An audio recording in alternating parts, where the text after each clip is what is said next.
네, 아는 만큼 보인다. 오늘도 생활 속 법률 이야기 콕콕 생활 법률 갑니다. 예, 숨길 수 없는 카리스마 박철원 변호사님 오늘도 함께 오셨습니다. 어서 오십시오. 안녕하세요. 네, 그리고 똑부러지는 미모의 법률 해결사 이소희 변호사 나와 계십니다. 안녕하세요. 어서 오십시오. 네. 자, 오늘은 생활 속의 법률 이야기 어떤 이야기를 할까요? 이소희 변호사님.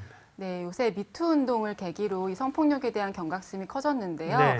하지만 많은 사람들이 이용하는 대중교통은 여전히 성범죄가 좀 피해가 취약한 것이 사실입니다. 그래서 오늘은 지하철 성추행과 그 처벌 사례, 그리고 피해자와 가해자가 취해야 될 적절한 조치에 대해서 네. 알려드리겠습니다. 꼭 필요한 네. 내용입니다. 예. 그리고 박철원 변호사님도 준비하셨죠?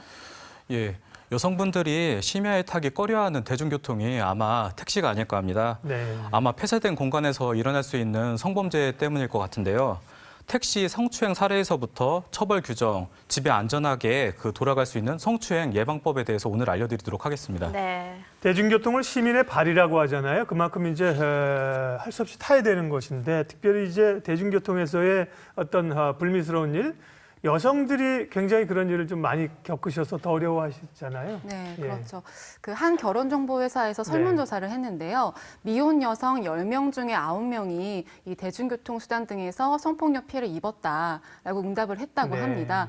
이 대중교통 하면 주로 버스와 지하철을 생각을 하실 텐데요. 그중에서 서울시 지하철은 하루 평균 320만 명이 이용을 하고 있고 출퇴근 시간뿐 아니라 상시적으로 혼잡하는 경우가 많아서 이 실수를 가장해서 신체 접촉을 하는 지하철 성추행이 늘어나고 있다고 합니다. 네. 네. 그리고 또 있습니다. 네. 중년 남성이 학생을 1년 동안 성추행해온 사건도 있는데 네. 대충 들어도 참 화가 나는데 어떤 사례인가요, 이소희 변호사님? 네, 이게 이제 지하철로 등교를 하던 여학생이 네. 15살 여학생이 있었는데요. 이 학생을 성추행한 40대 남성에게 징역 5년이 선고가 된 사례입니다. 알고 보니 이 여학생은 2012년 5월부터 2013년 6월까지 1년이 넘는 기간 동안 매일같이 이 남성을 지하철 출근길에 만났던 것이고요. 수십 차례 성추행을 당했는데 너무 나이가 어리고 좀 부끄럽다 보니 말을 하지 못했고 다행히 그 목격자의 신고로 인해서 결국에는 이 지옥 같은 등교 생활을 벗어날 수 있었다고 합니다. 예. 네. 충동적인 것도 뭐 물론 안 되지만 네. 이분은 뭐 매일 그 시간을 그럼 네. 맞췄다니까 굉장히 좀 의도적이라고 볼 수가 있잖아요. 그렇죠. 예. 그다음에 앞서 이제 피해자가 어렸기 때문에 그러니까 신고를 어떻게 해야 될지 몰라서 그러나 신고를 오랫동안 안 했던 거네요. 그렇죠. 예. 네, 어떻게 해야 될지 대처를 몰랐던 것이죠. 그렇죠. 예. 그래서 이제 그러다가 이제 결국은 그게 이제 드러나게 된 계기는 어떻게 됐다고요? 그 목격자가 신고를 신고를 해주셨구나. 해주어서 네. 예, 벗어나게 네. 되었습니다. 그렇군요. 그런데 네. 이렇게 피해자가 미성년자인 경우에 좀 법의 강도가 좀 더 세져야 할 것 같은데 네. 실제로는 좀 어떻습니까? 네, 이 남성은 아동 청소년의 성보호에 관한 법률 위반, 우리가 일명 아동 성보호법이라고 하는데요. 네. 이 죄가 적용이 되어서 징역 5년을 선고를 받았고, 그리고 그 부수명령으로 신상정보 공개 고지 명령 10년, 그리고 위치 추적 전자장치 부착 명령 6년이 선고가 되었습니다. 네. 우리가 이 성범죄의 경우에는 처벌도 중요하지만 재범 방지도 중요하잖아요. 그렇죠. 그래서 요새는 이런 부수명령도 같이 이루어지고 있습니다. 네. 박 변호사님께 이어서 좀 여쭤보겠습니다. 이런 그 신체적 접촉 말고 또 성추행이나 성범죄로 처벌을 받게 되는 행위들은 어떤 게 다른 게 있습니까? 성추행이나 성범죄로 처벌을 받게 되는 행위들은 언어적인 폭력이라든지 예. 이제 다른 사람한테 보여질 수 있는 부분, 그리고 이제 요즘 이제 스마트폰이 많이 보급되다 보니까 네. 몰래 사진을 찍는 행위들이라든지, 그리고 어떻게 보면은 연인 사이들의 행위라고 하더라도 그 상대방의 동의 없이 그 관계하는 장면이라든지 이런 부분을 녹화하는 것들도 성범죄의 범주 안에 들어간다고 보여집니다. 네. 네, 이렇게 앞서 사건에서와 같이 시민을 통해서야만 이렇게 범죄가 드러나는 것처럼 성추행 피해를 입은 거를 인지했거나 주변에서 이렇게 성추행 장면을 목격했을 때 조금 더 현명하게 대처할 수 있는 방법이 있을까요? 일단은 그 본인이 피해자라고 하는 그런 어떻게 보면은 사회적인 프레임이 씌워지고 또 이런 범죄들이 주로 발생하는 게 여성이라든지 미성년자와 같은 사회적 약자들한테 주로 발생을 합니다. 그렇기 때문에 뭐 본인들 역시도 이제 그 가급적이면 거부의 의사를 명확하게 그 가해자에게 표시를 해줘야 되는 부분도 있지만 주변에서 목격하셨던 그런 상황이 된다고 하면은 지하철 같은 경우에는 지체 없이 그 지하철 그 보안 사령실에다 연락을 한다거나 이런 방식을 통해서 신고를 해주시는 것이 하나의 방법이 됩니다. 네. 그 서울 지하철의 경우는 이제 지하철 보안관이라고 하시던가 이렇게 다니시는 순찰 같은 것도 또 오시고 주변에 있는 분들이 그러게요. 뭐 그런 행위를 있으면 좀 눈길을 준다든지 뭐 특히 남성분들이 뭐 경고를 준다든지 이런 게 좀 도움이 필요해 보이고요. 그런데 지하철이나 만원버스에서 이런 불미스러운 일이 있을 경우에 신고를 한다고 하더라도 가해자가 순순히 인정을 하지 않고 뭐 발뺌을 하거나 몰랐다 그런 경우가 꽤 많을 것 같은데요, 박 변호사님. 예, 그럴 때는 어떻게 해야 됩니까? 일단은 방금 전에 말씀드렸지만 네. 가장 중요한 거는 한 번 정도라도 그런 약간 뭔가 이상한 정황적인 네. 그런 낌새가 있다라고 했었을 때는 거부 의사를 명확하게 표시하셔야 되는 부분인 거고 그마저도 좀 당황스럽고 이렇게 하기 때문에 표시가 어렵다라고 하면은 크게 소리를 지르거나 아니면 주변 사람들한테 그 이제 이런 피해 사실을 인지할 수 있게끔 그 도움을 요청하셔야 될 것입니다. 네. 그리고 또 이것도 문제입니다. 그럴 의도가 전혀 없었음에도 불구하고 성추행범으로 오해를 받는 경우도 많다고 하는데 구체적인 좀 사례를 들어볼 수 있을까요? 이건 주로 뭐 남성들 같은 경우가 그렇죠. 네, 그렇습니다. 그렇게 좀 몰릴 수 있는 개연성들은 충분히 있는데요. 그런 뭐 실질적인 사건 같은 게 또 사례가 있습니까?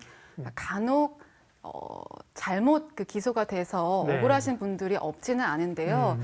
이런 경우에는 경우에 따라서 좀 현명하게 대처할 필요가 있습니다. 먼저 처음에 접촉한 것은 맞지만 부득이하게 접촉한 것이고 어떤 추행의 고의가 없었다라고 항변하시는 경우에는 그 주변 CCTV 등을 확보를 하셔서 당시에 접촉이 부득이할 정도로 좀 사람이 많았다든지 혼란한 상황이 있었다라는 걸 소명할 필요가 있고 나의 어느 부위가 여성의 어느 부위에 닿았는지 이런 신체 부위 등을 구체적으로 소명을 해주시는 것이 필요합니다. 한편 이제 아예 난 만지지도 않았다. 내가 아니라 다른 남성인데 누명을 썼다. 이런 경우도 있는데요. 이런 경우에는 이 피해 여성이 어떤 경위로 나를 지목을 하게 되었는지 그 경위에 주목을 할 필요가 있습니다. 일주일 전에 지금 춘천지방법원에서 네. 이 지하철 성추행에 대해서 판결이 난 사례가 있는데요. 이 사례를 보시면 이 피해 여성이 추행 사실, 그 추행한 사람을 목격하지 못하고 주변의 정황과 본인의 간만으로 용의자를 지목을 했습니다. 그런데 이 CCTV를 확인해 보니까요. 당시에 이 용의자와 너무도 인상착의가 비슷한 사람이 많았던 것으로 밝혀져서 예. 이 법원에서는 함부로 추측만으로 단정할 수는 없다라고 네. 무죄 판결을 내렸습니다. 네. 그런 경우 참 서로 당혹스럽지요. 예. 맞습니다. 뭐 남성분들 같은 경우도 뭐 지하철 안 탈 수도 없는 거고 버스 안 탈 그러니까요. 수도 없는데 이렇게 오해를 당하게 되면 굉장히 괴로워서 지하철이나 뭐 버스 풍속도도 좀 뭐 나오고 손을 예를 들면 뭐 이렇게 올리고 있는다든지 네. 그렇죠. 손을 뭐 안 내리고 뭐 이런 일까지 또 뭐 있다 그래요? 네, 들으셨어요, 그러면? 그렇습니다. 예. 그러니까 일부의 이 나쁜 성범죄자 때문에 네. 이 다수의 선량한 이 남성들이 피해를 보는 건데요. 네. 그 말씀하신 것처럼 손잡이를 양손으로 붙잡고 나는 내 그러게요. 손을 자유로이 두지 않는다 이런 오해된 의사를 소지를 표현하고 없애는 거죠. 그냥 그렇죠. 이렇게. 예. 아예 외투로 감싸서 손을 예. 넣거나 그리고 요새 유행하는 것이 일명 투탕카멘 자세라는 게 있는데 혹시 그건 뭐예요? 아시나요? 그건 뭐예요, 투탕카멘? 제가 알기로 박 변호사님이 이 자세를 애용하셨다고 하는데요. 아, 그래요? 설명해 저도 주시죠. 서울 생활하면서 이제 출퇴근 시간에 네. 그 아침 시간에는 제가 검색한 자세도 아닙니다. 네. 그 오해를 좀 불러일으킬 것 같아서 항상 가방을 들고 네. 약간 이런 자세로 있을 수밖에 없더라고요. 너무 사실 다소곳한데. 그럴 수밖에 없습니다. 겸손해져야 되니까요, 지하철에서. 네. 그러게요. 그런데 이렇게 성추행 피해자가 주로 여성이긴 하지만요. 네. 비단 여성들의 문제가 아니고 남성들이 피해를 입은 경우도 있다고 하던데요. 실제로 어떻습니까? 네, 제가 한번 말씀을 네, 드리겠습니다. 해주시겠어요? 예. 이 남성의 경우에는 성적 피해 사례가 사실 드물기 때문에 내가 이걸 말할 때 좀 이상한 사람이 될까 봐 주장하지 못하고 참는 경우가 많은데요. 네. 이런 경우도 사실 피해 사실 신고만 하기만 하면 여성의 경우와 그 취급은 다르지가 않습니다. 네. 이 추행이라는 것은 어떤 성적 만족을 얻을 목적이 있어야 되는 것이 아니라 객관적으로 불쾌감을 줄 수 있는 그런 행동이 있는지 여부를 따지는 거라서요. 네. 남성도 충분히 피해자가 될 수 있고요. 옛날에 제가 진행한 사건에서도 남자가 피해자였는데요. 네. 그 성인 남성이 이제 이 고등학생 남성한테 네. 너 여자랑 뭐 이렇게 잠자리 해본 적 있어? 이러면서 이 성기 부분을 바지로 이제 툭툭 건드린 겁니다. 아. 이 남성은 별뜻 없었다고는 하는데 네. 이 학생은 너무나 놀랐던 거죠. 그렇죠. 그 추행 사실 신고하고 처벌을 받은 일례가 있습니다. 네. 그러게요. 남성들 경우는 근데 물론 그 비율로 보면 여성들이 훨씬 많겠죠. 그건 그런데, 압도적이죠. 예, 그런데 지금 남성들도 그런 경우가 있는데 남성들은 그런 거를 남성들도 잘 드러내지는 않잖아요. 뭐 이게 그렇습니다. 사회적인 관념상 남성은 그런 것들을 드러내면 안 된다. 뭐 이런 뭐 어떤 이유가 있을까요? 드러내지 않는 거는. 사실 제가 이 부분 박 변호사님께 얘기하다가 네. 저도 좀 죄송했는데요. 네, 네. 저희가 뭐 박 변호사님도 예전에 이런 일 당한 경우가 있다. 남성도 피해자가 네. 될 수 있다. 하면서 네. 경험을 얘기해 주시는데 제가 딱 웃었습니다. 사실 제가- 웃으면 안 네. 되는 거죠. 네. 만일 제가 당했다고 네. 한다면 심각하게 받아들일 텐데 남성이 얘기하니까 웃으면 안 되는 건데 네. 저도 좀 맞아요. 반성하는 예. 부분인데 이 사회적인 시각이 바뀌어야 될 것 같습니다. 맞습니다. 박 변호사님도 하실 말씀이 있는 것 이해하시죠? 같아요. 예. 그래서 아까 전에 이제 말씀을 드렸던 네. 부분이 있는데 사실은 이제 지금 오픈이 된 상태지만은 만약에 처음에 저도 솔직히 말씀드리면은 다양한 뭐 사회활동이라든지 회식 같은 데 갔었을 때 네. 가만히 앉아서 이제 먹고 있는데 좀 술이 거나게 취하시면은 여성분들도 이제 막 갑자기 테이블 밑으로 내려서 제 허벅지를 쓰다듬거나 이런 경우들도 있습니다. 이제 이제 이거를 사실은 만약에 지금 뭐 물론 이런 미투 운동의 분위기와는 약간 달라지는 부분도 예. 있을 수 있지만은 네. 방금 전에도 웃으셨잖아요. 사실은 만약에 제가 여성이었고 이걸 얘기했다고 하면은 그런 나쁜 사람이 있고 과연 누가 그랬어 이런 식으로 그걸 맞아요. 찾아가야 되는데 네. 남성이라고 네. 하니까 사람들이 일단은 웃게 되거든요. 사실은. 그러네요. 맞아요. 그것도 사실 잘못된 겁니다. 저희도 반성하게 이제. 되네요. 맞아요. 네. 굉장히 사실 조심스러운 얘기이고, 예. 자, 대중교통에서의 어떤 성추행 사례들을 얘기하고 있는데 앞서 그 박 변호사님은 그 저녁 때 조금 더 편하게 이용하기 위해서 사용하는 택시에서 최근 그런 불미스러운 일이 많다고 그 얘기를 해주신다 그랬는데요. 택시에서 사례들도 실제로 버스나 지하철 많고 많이 있는 모양이죠. 예, 아무래도 택시 같은 경우에는 좀 폐쇄적인 공간이다 보니까 그 안에서 발생할 수 있는 그 성범죄들이 많이 발생할 수 있고 네. 그리고 그에 대한 택시기사하고 술에 취한 여성 이 둘만의 상대이기 때문에 결국 그 입증 자료를 확보하는 부분에서도 굉장히 좀 문제가 될 수 있습니다. 아까 일일이 사례로 들었던 이제 A 씨 같은 경우에는 쓸데없이 어떻게 보면은 탑승객에 대해서 그 나이라든지 그리고 이제 결혼 유무 나이 결혼 유무 심지어는 연락처까지 물어보고 네. 네. 오늘 괜찮으면은 드라이브를 가지 않겠어? 라고 하면서 좀 그 여성의 의사에 반해서 다른 목적지로 향하는 경우들도 왕왕 있습니다. 네. 네, 그 사례는 그러면은 어떻게 그냥 언어로서만 성희롱을 한 게 아니라 실제로 성추행까지 이루어졌던 사건인가요? 예, 그렇습니다. 예. 네, 어. 그리고 강제 추행까지 하고 감금까지 했다고 볼 수가 있을까요? 예, 예. 일단은 그 감금이라고 하는 게 통상적으로 보셨을 때는 어떠한 뭐 공간에다가 네. 이제 나오지 못하게 막았다 이런 네. 부분만 생각할 수 있는데 그 피해자의 의사에 반해서 어떠한 이제 장소 안에 감금했다. 차량도 거기에 해당합니다. 네. 그래서 나는 분명 내려달라고 하고 이곳이 목적지가 아니라고 하는 것을 얘기했음에도 불구하고 그 본인이 원하는 장소까지 갔다고 했을 때는 그것이 감금 행위가 될 수도 있는 부분인 거고 그 이후에 행한 그 강제추행 행위는 역시 그 강제추행으로 처벌받을 수 있는 행위가 됩니다. 네. 죄질이 참 무거운 네. 것 같은데 가해자는 좀 어떻습니까? 이 행위에 대해서 인정을 네. 했나요? 물론 이제 계속 얘기하는 부분이지만은 가해자들은 일단 다 부인을 하고 네. 있습니다. 네. 일단은 증거 자료가 없다고 생각을 하기 때문이거든요. 그리고 이제 피해자의 진술만 있는 부분이어서 발뺌을 하는 경우들이 제일 많습니다. 네. 네, 성추행에 감금에 또 부인까지 죄질이 참 나빠 보이는데 네. 재판부는 이 사건에 대해서 좀 어떤 판단을 내렸나요? 가장 많이 보는 것이 동종 전과가 있느냐라는 부분이어서 네. 동종 전과가 없다고 하면은 한 번 정도는 기회를 주자고 하는 것들이 좀 약간 좀 판결에 약간 좀 어떻게 보면은 경향이라고 볼 수 있습니다.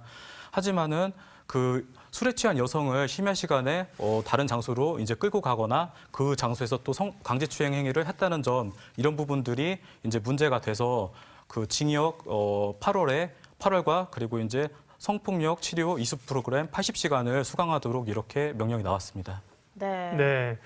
동종 전과가 없어서 이제 징역 8개월인데요. 근데 따로 말씀을 안 하신 거 보니까 이제 집유는 아닌 거 같고 8개월을 살은 건데, 근데 살았다고 보이는데 이소희 변호사님, 사실 저희는 법률 전문가가 아니니까 네. 감정적으로 한번 보면은 어떨 때는 좀 너무 약한 것 아니냐 예, 이렇게 생각하는 경우가 많은데 네. 이런 경우는 굉장히 죄질이 나빠 보이는데 징역 8개월이라고 하면 뭐 합당한 수준인지 그리고 이런 성추행이 있을 때 대략 통상적으로 매겨지는 판례에 따른 처벌 수준은 어느 정도인가요? 네. 그러니까 너무 기사는 자극적인 부분 위주로 나가기 맞아요. 때문에 예. 구체적인 사실관계를 알지 못하고서는 사실 그렇죠. 가볍다, 중하다 말하기는 어렵습니다. 이 추행이라는 것은 벌금형에서부터 징역형까지 그 스펙트럼이 매우 다양한데요. 예를 들어서 뭐 초범이고 경미한 사안이고 합의한 경우에는 벌금형도 가능합니다. 네. 이 사건도 지금 구체적으로는 알지 못하지만 추행이 있었다고 해도 그것이 뭐 옷 위로 살짝 쓰다듬은 정도인지 아니면 옷 안으로 넣은 것인지 추행 과정에서 겁박이 있었는지 최종적으로 피해자한테 용서를 받았는지 여부에 따라서 형이 굉장히 차이가 있게 되고요. 네. 아마도 우발적인 범행이고 초범이고 피해 사례가 이제 한 가지인 것으로 보아서 어느 정도는 선처를 받은 것 같습니다. 하지만 비슷한 사례가 아닌 다른 택시기사인 경우는 이 심야 시간에 여성을 성추행한 것에 대해서 징역 3년이 내려진 것도 있고 네. 징역 8년의 중형이 선고된 것도 있었습니다. 그리고 사안에 네. 따라 다르다는 그렇습니다. 얘기입니다. 예. 자, 이렇게 대중교통을 이용하면서 겪게 되는 성추행에 관련된 사례들 얘기를 하고 있는데요. 그러면 좀 지혜롭게 이런 일을 당하기 전에 주의할 건 어떤 게 있는지, 정말 대중교통을 이용해서 안전하게 집에 갈 수 있는 그런 지혜나 방법들을 저희가 몇 가지를 좀 정리를 해봤는데 보면서 좀 말씀을 드리도록 하겠습니다. 네. 예. 먼저 지하철 맨 앞칸과 뒷칸을 이용해라. 이 이유는 좀 뭐라고 볼 수 있을까요, 박철원 변호사님? 예, 먼저 그 출퇴근 시간에 혼잡한 시간에는 이제 맨 앞쪽이나 뒤에 칸을 이용하시는 거를 권해드립니다. 성추행범들이라든지 아니면 이제 소매치기범들 같은 경우에는 어떠한 그 범죄 목적을 이뤘을 때 항상 생각하는 것이 도주로입니다. 네. 근데 그 대부분의 칸들은 앞으로 가거나 아니면 뒤로 이동할 수 있기 때문에 도주로가 2개가 되는데 앞칸과 뒷칸 같은 한쪽이 경우에는 막혔으니까. 도주로가 하나밖에 없는 부분이 어떻게 보면 본인들한테는 범죄 심리를 좀 위축시킬 수 있는 부분이 되는 것이고 네. 그 앞칸과 뒷칸 두 번째 장점이 있습니다. 일단은 승강장에서 가장 멀기 때문에 승객들이 별로 없고 그렇다고 하면 본인들이 노리는 혼잡한 그런 상황을 조성할 수 없기 때문에 네. 범죄 의사를 포기할 수 있기 때문에 앞칸과 뒷칸을 이용을 이제 좀 추천드립니다. 네. 그것도 지혜로운 얘기네요. 예.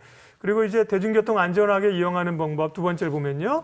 계단이나 에스컬레이터를 이용할 시에는 가방을 뒤로 매라. 이렇게 가방을 뒤로 매서 이렇게 스커트 입으신 분들 좀 가리거나 일반적으로 이소혜 변호사님 그렇게 하시는데요. 네. 저 같은 경우 남자들과 그런 거 뒤에서 서 있을 때도 사실 불편하더라고요. 그래서 좀 그렇죠. 기다렸다가 하거나 또 그렇기도 하는데 네. 어쨌든 여성분들은 그게 지혜로운 방법이군요. 네, 네. 뭐 저도 잘 이용하는 방법인데요. 네. 아무래도 경사진 곳에서는 좀 뒤에 노출이 될 수 네. 있기 때문에 가방이나 어떤 소지품 등으로 뒤를 가리는 방법이 될 수 있고 네. 아까 불편한 마음 갖고 계시다고 하셨는데 네, 예. 그게 어떻게 보면 의도가 될 수 있습니다. 나는 당신들이 볼 수 있다는 것을 알고 있다라는 경고의 메시지를 주는 거죠. 네. 그렇게 예. 함으로써 범죄 예방 효과를 줄 수 있다고 볼 수 있습니다. 네. 그리고 세 번째도 보겠습니다. 네.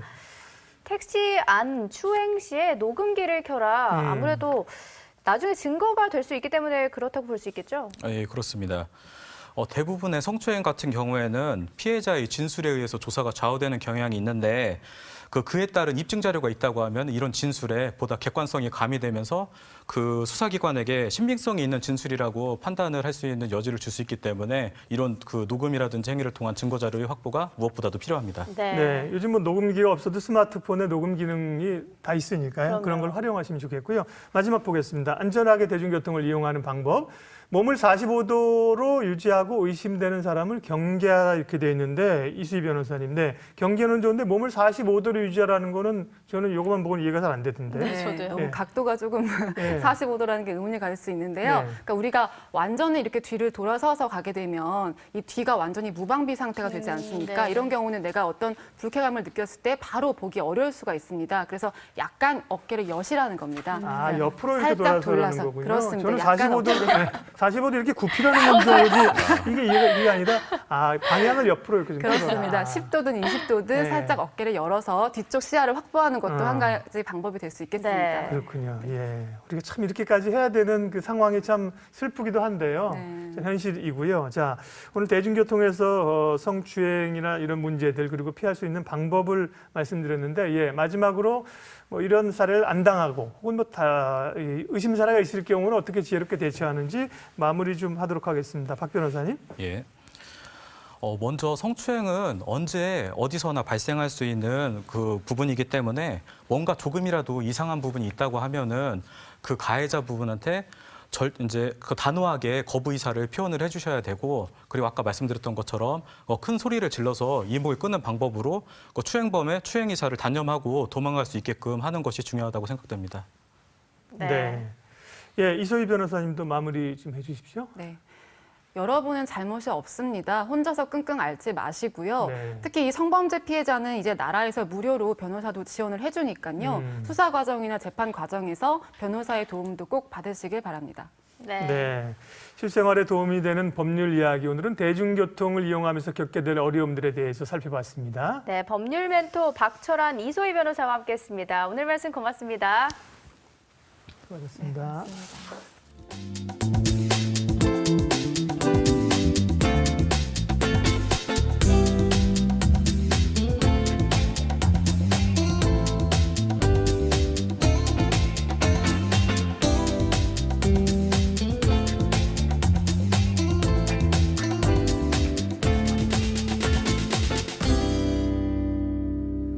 네, 생방송 정보톡톡 오늘은 여기까지인데요. 예, 아쉬운 섭섭한 소식은 하나 전해드려야 네. 되는데, 저와 함께 이렇게 생방송 정보톡톡에 깨알 같은 정보를 전해주시는 한유진 앵커가 네. 고별을 고하신다고 그래서 네, 그렇습니다. 네. 오늘 마지막 방송을 하게 됐는데요. 앞으로 지금까지 정보톡톡과 함께해서 너무나 행복했고 영광스러운 시간이었습니다. 네. 저희 아빠가 이 프로그램을 굉장히 애청하시는데 네. 너무 아쉬워할 것 같아요. 네, 유진 씨 없어도 아버님 계속 시청해 주시고요. 아, 그럼요. 네, 유진, 그리고 유진 씨 빈자리를 저희가 잘 메우도록 할게요. 그렇습니다. 예. 굉장히 많은 분들이 정보를 전해드리기 위해서 네. 노력하고 있거든요. 시청자 여러분들도 계속 사랑해주시고 격려해 주시면 좋겠습니다. 네, 평일 오후 2시 생방송 정보톡톡 늘 기억해 주십시오. 네, 남은 오후 시간도 최선을 다해주시고요. 변함없이 화이팅입니다. 월요일에 다시 뵙겠습니다. 고맙습니다. 고맙습니다.